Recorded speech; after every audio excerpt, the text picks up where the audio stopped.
அமர்த்தியாசன் தானே பார்த்துக்கிட்டு இருக்கோம். வறுமை மற்றும் பஞ்சம் அவர் சொல்கிறார். அவருடைய அமர்த்தியாசனுடைய வறுமை மற்றும் பஞ்சம், உரிமம் மற்றும் இழப்பு பற்றிய ஒரு கட்டுரை 81 பப்ளிஷ் பண்ணியிருக்காரு. நிறையா பஞ்சத்தை பற்றிலாம் ஆய்வு செஞ்சுருக்காரு.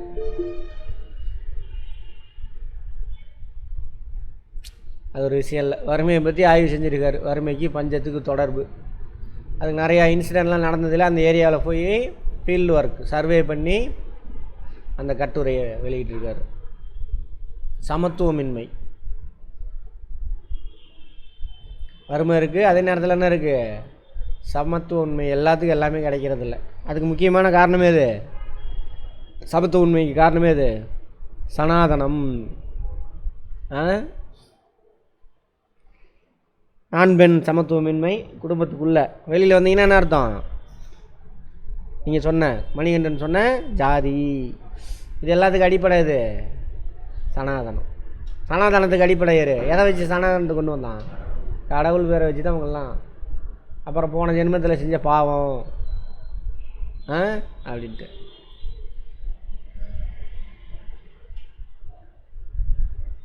பாருங்க, வருமான பகிர்வு, வறுமை கோட்டிற்கு கீழே உள்ள மக்களின் நுகர்வு. வறுமை கோடை பற்றி பார்த்தோம்ல. வறுமை கோடுன்னா என்ன, மினிமம் தேவைப்படக்கூடிய உணவு உடை இருப்பிடம்லாம் கிடச்சிருச்சுன்னா அவன் வறுமை கோட்டில் இருக்கான். ஓகேவா, ஸ்டேட்மெண்ட் இது டிஎன்பிசியில் கேட்டிருக்கான். அது கீழே இருக்கிற வறுமை கோட்டு கீழே இருக்கிறவன் ரொம்ப வாழ்க்கை தரம் மோசமாக இருக்குது அப்படின்னு அர்த்தம். அப்போது ஜிடிபி தலா வருமானம்லாம் கண்டுபிடிக்கிறோம், அதோடு நிறுத்திடக்கூடாது. வறுமை கோட்டு கீழே இருக்கிறவன் எப்படி இருக்கிறான் அப்படின்னு பார்க்கணுங்கிறாரு. யார், அமர்த்தியாசன். சும்மா புரிஞ்சுட்டு வாங்க, எதுவும் மனப்பாடம் பண்ணுவாங்க. எதை மனப்பாடம் பண்ணால் போதும், இந்த ஃபேக்ட், இந்த இந்த இந்த பத்திரிகை, இந்த கட்டுரை வெளியிட்டவர் யார், அந்த மாதிரி திறன் பற்றிய கருத்து.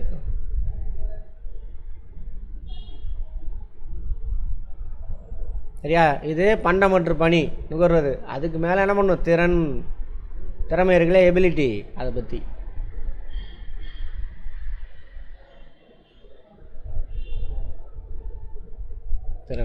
திறன் அர்த்தம், பழைய மாதிரியே இல்லாமல் படித்து புரிஞ்ச வாழ ஆரம்பிச்சுன்னா உங்களோட திறன் அதிகமாகும். அடுத்த லெவல் அட்வான்ஸ்டு பொருளை தயாரிப்பீங்க. ஸோ அது என்ன பண்ணும், இப்போ டிராக்டரு, அதோட லேட்டஸ்ட்டு ஏதாவது இயந்திரம் அதெல்லாம் தயாரிப்பீங்க. யார் தயாரிப்பா, நீங்கள் தான் படித்து முடித்த என்ஜினியர்ஸ். உரிமைகள், ரைட்ஸு.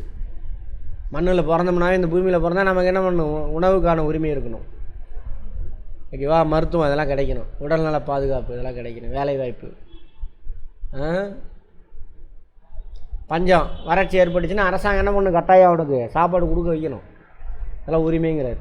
ஆனால் இதெல்லாம் நான் என்ன சொல்கிறேன், இந்த குரூப்பு சனாதன குரூப்பு அதெல்லாம் இலவசலாம் கொடுக்கக்கூடாது அப்படிங்கிறான்.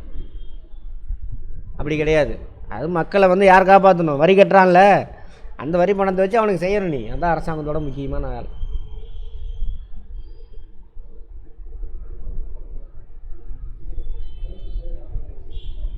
அடுத்தது தொழில்நுட்ப தெரிவு, டெக்னாலஜிக்கலில் டெவலப்மெண்ட்.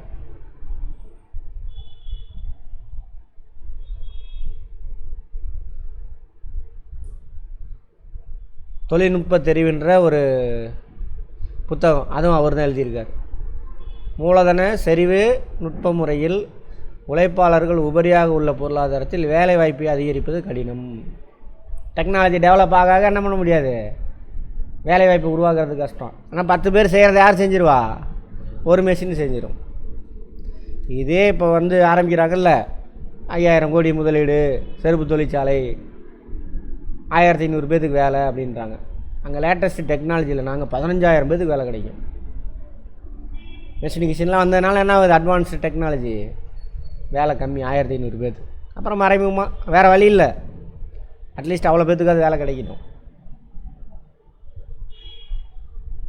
நன்னறி தத்துவ அறிஞரும் ஆவார். மாரல், நன்னறினாக்கா சுதந்திரத்தை நேசிப்பவர், மனித நேய ஆர்வலர். அதனால தான் என்ன, அது அவர் உரிமையை சொல்கிறாரு. உணவு கிடைக்கிறது, சுகாதாரம் கிடைக்கிறது, அதனால என்ன பண்ணியிருக்காங்க, என்னென்னு கொடுத்துருக்காங்க, மகளிருக்கு 1000 ரூபா உரிமை தொகைன்னு கொடுத்துருக்காங்க. அது இலவசம்னு சொல்லுவானுங்க இவனுங்க, அது உரிமை தொகை. வேறு ஆளுங்க சொல்லுவாங்க, இந்த சனாதன குரூப் இருக்குல்ல, வலதுசாரிகள், அவன் சொல்லுவான் அது இலவசம் கொடுத்து கெடுக்கிறானுங்க. அப்போ 70லேருந்தே முதல்ல நம்ம தான் இலவசம் போட ஆரம்பித்தோம். ஆனால் தமிழ்நாடு இன்றைக்கி இருக்கிறதுக்கு அந்த இலவசங்கள்லாம், மனிதர் உரிமை தொகை, சரி பெண்களுக்கு, அப்புறம் என்னது பெண்கள் பஸ்ஸில் இலவசம், அதுக்கு பேர் என்ன திட்டம், விடியல் பயணம்.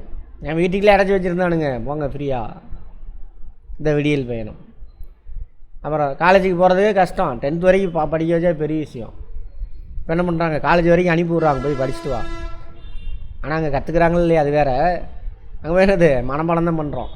அங்கே மனப்பாடம் பண்ணி இந்த ஒரு பேப்பரில் இருக்கிறத மனப்பாடம் பண்ணி இன்னொரு பேப்பரில் வாந்தி எடுக்கிறோம். ஆனால் உண்மையிலேயே அங்கே அந்த கற்றுக்கிற ப்ராசஸ் ப்ராப்பராக நடந்துச்சுனாக்கா இன்னும் பயங்கரமாக இருக்கும். சரியா? ரைட். ஏழைகள் குறித்து அதிக அக்கறை எடுத்துக்கொண்டார். ஏழைகளுக்கு என்ன பண்ண அரசாங்கம் செய்யணும், ஏன் ஏழையாக மாறினா, நில உடைமை முறை இதெல்லாம் தான் காரணம், ஜாதிய கட்டமைப்பு, சனாதனம் இதெல்லாம் தான். அப்போ என்ன பண்ண, அவனுக்கு இலவசத்தை கொடுத்து அவனை மேலே கொண்டுட்டு வரணும். சரியா?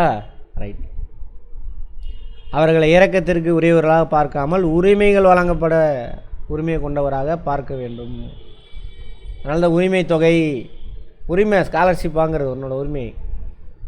முடியலையா, உன்னோட உரிமை என்னது, மருத்துவ வசதி கிடைக்கணும். தமிழ்நாட்டில் இருக்கா, இங்கே மாதிரி கிடைக்காது.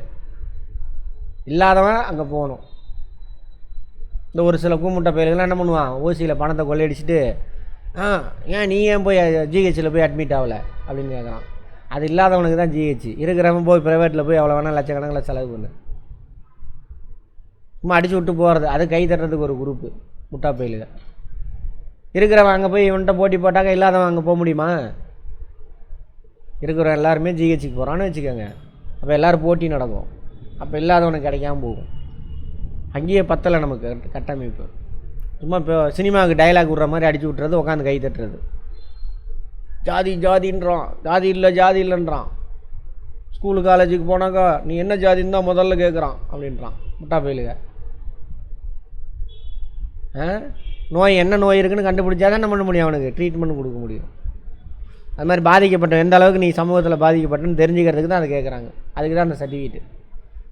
அது தெரிஞ்சுக்கிட்டு அந்தந்த லெவலுக்கு அவங்களுக்கு என்ன பண்ணுவாங்க, ஸ்காலர்ஷிப்பு, இடஒதுக்கீடு இதெல்லாம் கொடுக்கறதுக்காக தான் கேட்குறாங்க, உன்னை கீழே தள்ளுறதுக்காக கிடையாது. இதெல்லாம் இவனுங்க இந்த சனாதன குரூப் தூண்டி விட்டுருவானுங்க. அதை டைலாக் பேசினா அது பேச்சு தெரியுதுங்க முட்டா பயிலுங்க. நம்மளே பேச வச்சுருப்பானுங்க சினிமாவில், நம்ம தானே. உரிமை கொண்டவர்களாக பார்க்க வேண்டும். யார் சொல்கிறா, அவர் சொல்கிறாரு. ஏன்னா இந்த மண்ணில் யார், எல்லாருமே சமம். அவனை ரொம்ப காலமாக அடக்கி வச்சுட்டானுங்க, பெண்களை அடக்கி வச்சுட்டாங்க. அவங்களுக்கு என்ன பண்ணணும், உரிமையாக கூட, அவங்க உரிமையை கேட்குறதுக்கு உரிமை இருக்குது அப்படிங்கிறார். என்னமா பார்க்கக்கூடாது, இரக்கத்திற்காக இரக்கம், பாவம் புண்ணியன்னு கொடுக்கக்கூடாது. அவனோட உரிமை அவனுக்கு கொடுக்க வேண்டியது நம்ம கொடுத்தாகணும் அப்படிங்கிறார். உரிமை என்னென்ன அர்த்தம், கட்டாயம் கிடைக்கணும். அதனால தானே இது உணவு பாதுகாப்பா, அது என்ன பேர், என்ன ரைட் டு ஃபுட்டா, உணவுக்கான உரிமை திட்டம் வந்திருக்கும். அதிகாரம் வழங்குதல், கல்வி கொடுக்கணும், உடல்நலம் கொடுக்கணும், ஊட்டச்சத்து கொடுக்கணும். இதெல்லாம் தமிழ்நாட்டில் சிறப்பாக நடந்துக்கிட்டு இருக்குது. அதனால தான் தமிழ்நாடு இப்படி இருக்குது. அது தெரியாமல் இங்கே உட்காந்து குவிட்டு கிடக்கிறானுங்க. பாலின சமநிலை, பெண்களுக்கு இடஒதுக்கீடு இருக்கா? இந்தியாவில் எங்கேயுமே பெண்களுக்கு இடஒதுக்கீடு இல்லை, நல்லா தெரிஞ்சுக்கோங்க. வேலை வாய்ப்புலையாக இருக்கட்டும், எதுலையாக இருக்கட்டும். இங்கே 30% இடஒதுக்கீடு யார் கொடுத்துருப்பா, அந்தாலே தான். அப்புறம் துன்பம் நேரும் காலங்களில் பாதுகாப்பு எல்லாம் கொடுக்கணும். இடர்பாடெல்லாம் வருதுல்ல, அப்போல்லாம் போய் ஹெல்ப் பண்ணணும். தொகுப்புரை இப்படிப்பட்டது இந்திய பொருளாதாரம் எப்படிப்பட்டது என்ன ஏதுன்னு பார்த்தாச்சு. இப்போ பிஃபோர் அடுத்த பாடத்தில் நம்ம பார்க்க போகிறது என்னது, இந்திய பொருளாதாரம் சுதந்திரத்துக்கு முன்னாடி எப்படி இருந்துச்சு, சுதந்திரத்துக்கு முன்னாடி எப்படி இருந்துன்னு பார்ப்போம். இதுக்கு ஆன்சர் பண்ணுங்க பார்ப்போம். கர்நாடகத்தின் முக்கிய தங்கச் சுரங்க பகுதி போகலாம். எல்லாருமே கர்நாடகாவில் தானே இருக்குது, மற்ற ரெண்டுமே. ஒரு நாட்டின் பொருளாதார வளர்ச்சி அளவிடப்படுவதை குறிப்பிடுவது. பொருளாதார வளர்ச்சினா ஜிஎன்பி கிடையாது, ஜிடிபி.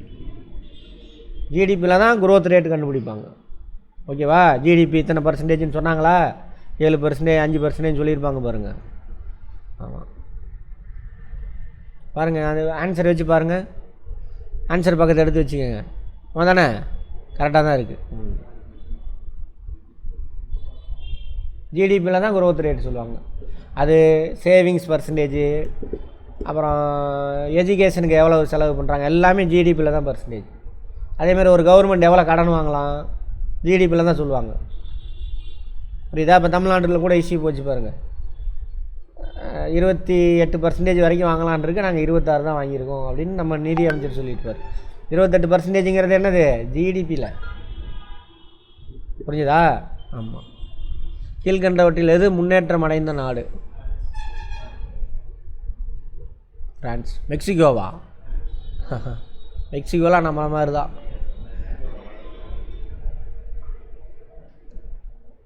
அங்கே இருக்கிறதில்ல ஒன்றே பிரான்ஸ் மட்டும் மனப்பாடம் பண்ணிக்காதீங்க.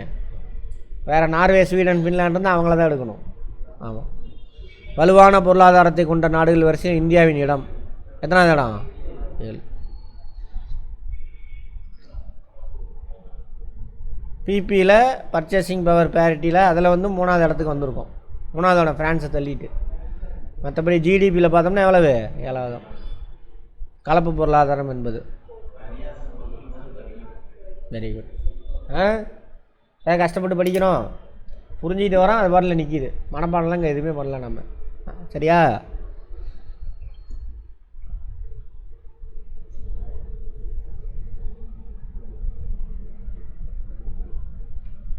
இந்திய பொருளாதாரம் டேஷ் காரணமாக வலிமையின்மையாக இருக்கிறது.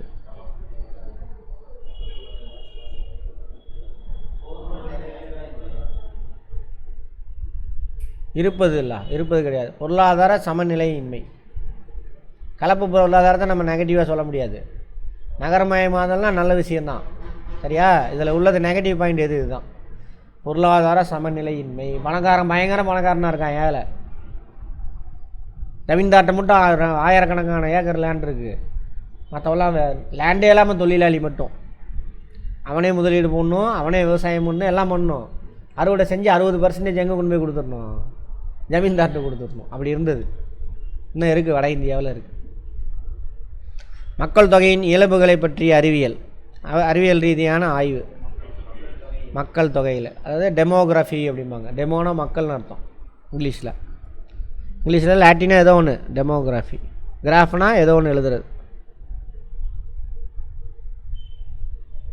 எத்தனை வயசு உள்ளவங்க எத்தனை பேர் இருக்காங்க, மொத்தம் எவ்வளோ பாப்புலேஷனு, இதில் எத்தனை வயசில் ஆண் பெண் எத்தனை பேர், இந்தந்த வயசில் எத்தனை பேர் இருக்காங்க, எல்லாமே டெமோகிராஃபி. மக்கள் தொகையில் 1961ஆம் ஆண்டு வருடம் என்னன்னு சொல்கிறாங்க? மக்கள் தொகை வெடிப்பு. சிறிய பிரிவினை எது?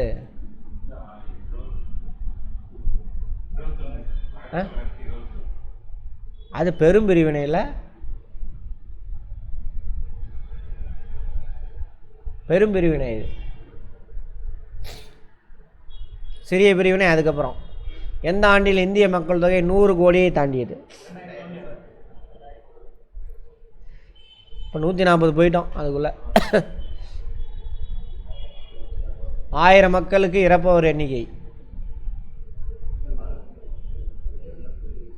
கச்சா இறப்பு விகிதம். 1000 மக்களுக்கு பிறப்பவர் எண்ணிக்கை என்பது கச்சா பிறப்பு விகிதம். மக்கள் தொகை அடர்த்தி என்பது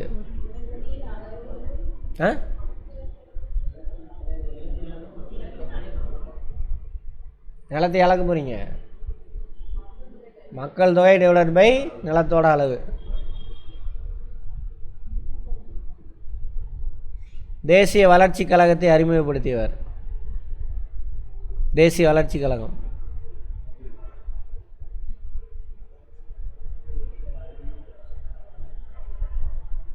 யாரு? குமரப்பா இல்ல அவர்?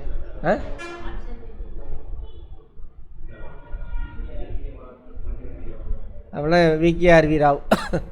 காந்திய பொருளாதார சிந்தனையை தொடர்ந்து வலியுறுத்தியவர். நேரு போட்டிருக்கா? சரி, நேரா? சரி போட்டு. 14க்கு இதுதான் JC Kumarappa. John sorry Joseph. சிக்கு என்னது?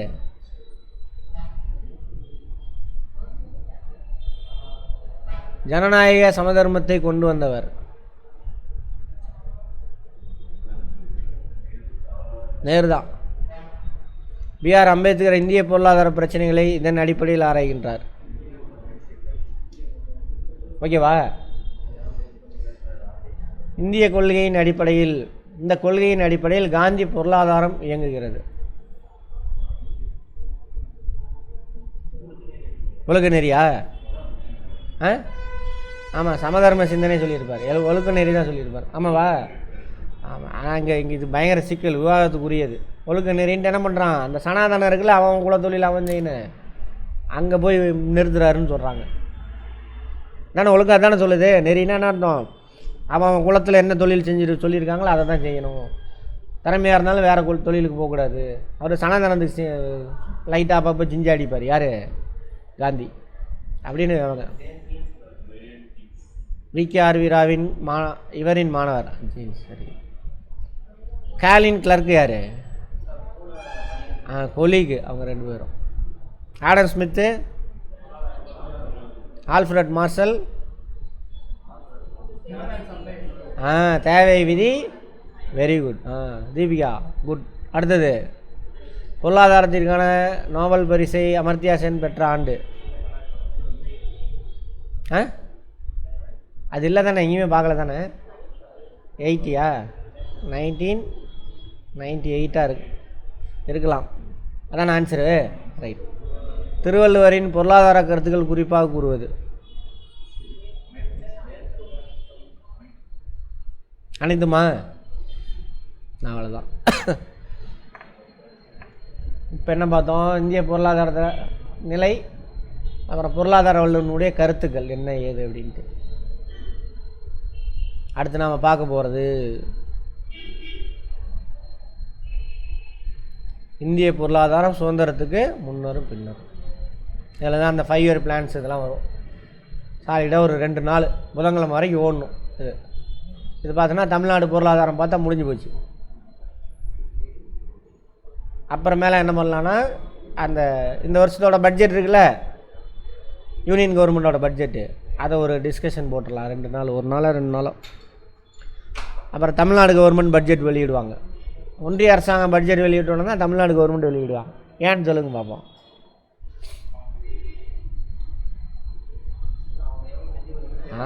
Very good. அதுதான் புரிஞ்சிருக்கீங்க. அவன் எவ்வளோ நிதி நமக்கு ஒதுக்குறானோ அதை பேஸ் பண்ணி தான் அடுத்து இவனுக்கிட்ட இருக்கிற பணத்தை வச்சு ப்ராஜெக்ட் ரெடி பண்ணுவாங்க. அதனால் எப்பயுமே ஒன்றிய அரசாங்கம் பட்ஜெட் போட்டவுடனே தான் மாநில அரசாங்கம் போடுவாங்க. சரியா? ரைட்.